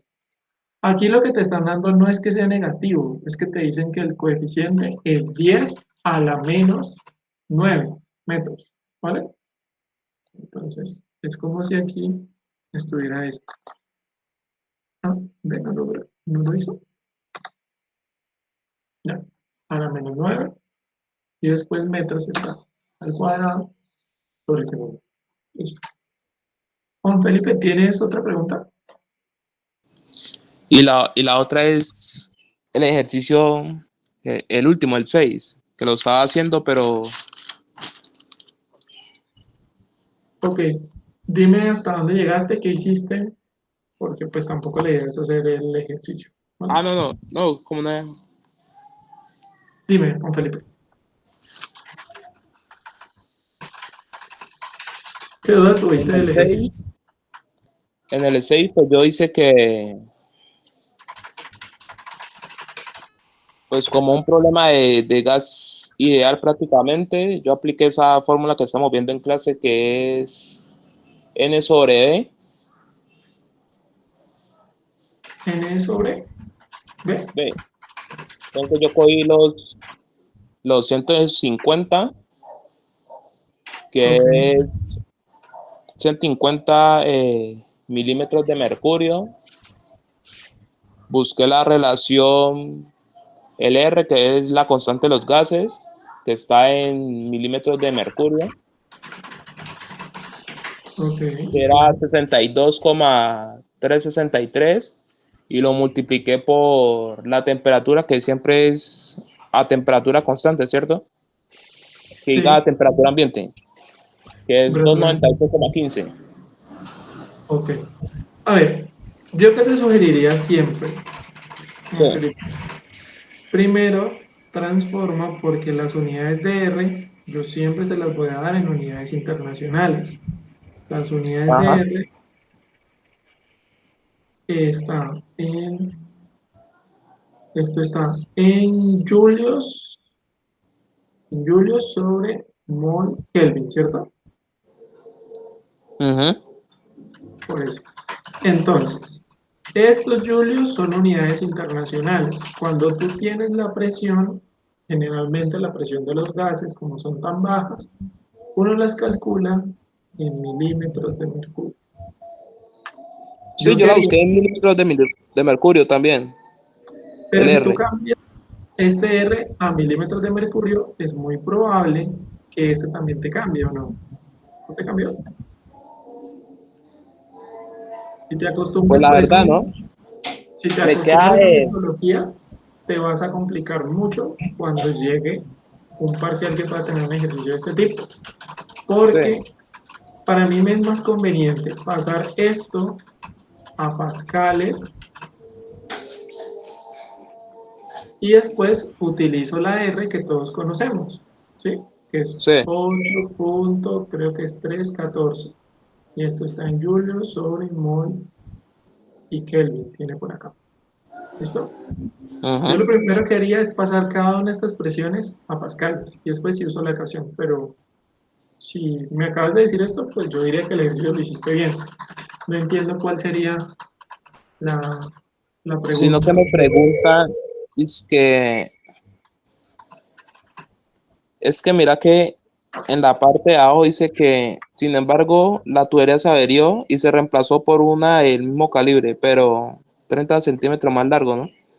Ok, Aquí dice, usted determinó que la presión parcial del gas antes de ingresar al equipo es de 150 milímetros de mercurio. Entonces, pues yo cogí la primera ley de Fick y despejé, que me cae en términos del coeficiente de difusividad. Es lo que me pregunta el punto A, ¿no? la pregunta te dice cuál es la difusividad del gas noble y qué valores de Sí, presión utilizaste para ese cálculo. 150 Ok, 150 ahí. y ¿Y pues cuál el es el otro, otro? pues supongo yo que es cero. ¿Por qué asumes que es cero? Pues Y mira, porque acá te están diciendo cuáles son las concentraciones al inicio del proceso. 600 milímetros de mercurio ah, y 200 milímetros de mercurio. Estado 1, estado 2. sí, De aquí despeja la difusividad, ¿no? Pues, pero mira que es que esa es cuando la tubería pues está 150 como es de la tubería uno, pero se dice que se averió, quiere decir que como que la reemplazaron por otra, ¿no? Y entonces ok, digo ¿cuál yo de que las las dos presiones, reemplazaron? ¿Cuál de las dos presiones van a cambiar? ¿Esta o esta?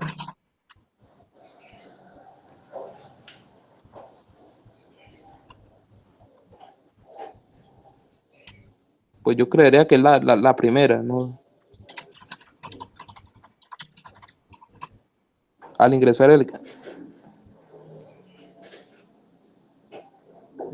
ejercicio es solo lectura. Antes de ingresar al equipo, ¿cuál es antes de ingresar al equipo? ¿Cuál es la presión en 600, DT? ¿Por qué 600? Si entre antes de, paréntesis del 200 está antes de ingresar al equipo. ¿Qué es leer? O sea, ni siquiera es. ah, ¿Cuál va a cambiar? entonces antes de ingresar es 200, sí, como se hizo la inicial. Entonces, esta ya no va a ser 200. ¿Cuánto va a ser?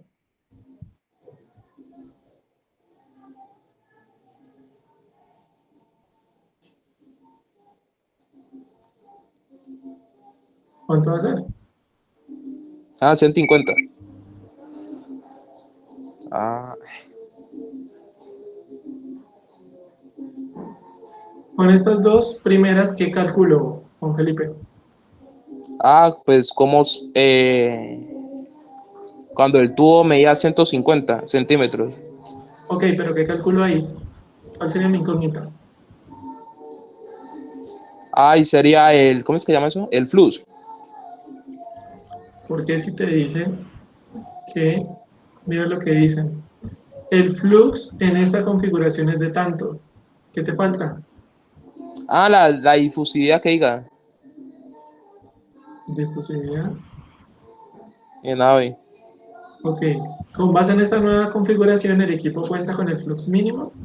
Ahora ya en lugar de utilizar esta presión 2, mira que vas a utilizar 600 y 150. ¿El Ajá, espesor lo exactamente. sabes? Sí, ¿O la diferencia? ¿Cuánto es? pues yo ya lo pagué a metros, 1,8. 1,8 metros. ¿Ya Ujú. conoces la difusividad? No, ¿No? ¿La difusividad cambia si utilizo otra tubería del mismo material? no, pues ahí tendrá que calcularlo. No, porque la difusividad depende del material. O sea que aquí la difusividad pues va a ser la misma del ejercicio anterior. ¿Qué va a Ah, tener que calcular? el flux. ¿Y qué tengo que comprobar? Ah, pues tengo que comprobar que sí cumple el funcionamiento, ¿no? Ok, si no lo cumple, entonces tú lo que tienes que determinar es que La longitud de la... Ah, la longitud mínima de la tubería para que el flux me dé el indicado, ¿no? si la longitud máxima, ¿no? Ajá, eso. Porque si tú incrementas ese largo de la tubería, pues ya no te va a dar el mismo flujo, te va a dar más bajito. Ujú. ¿Listo? Ok, Listo. ok. Dale. Fíjate entonces.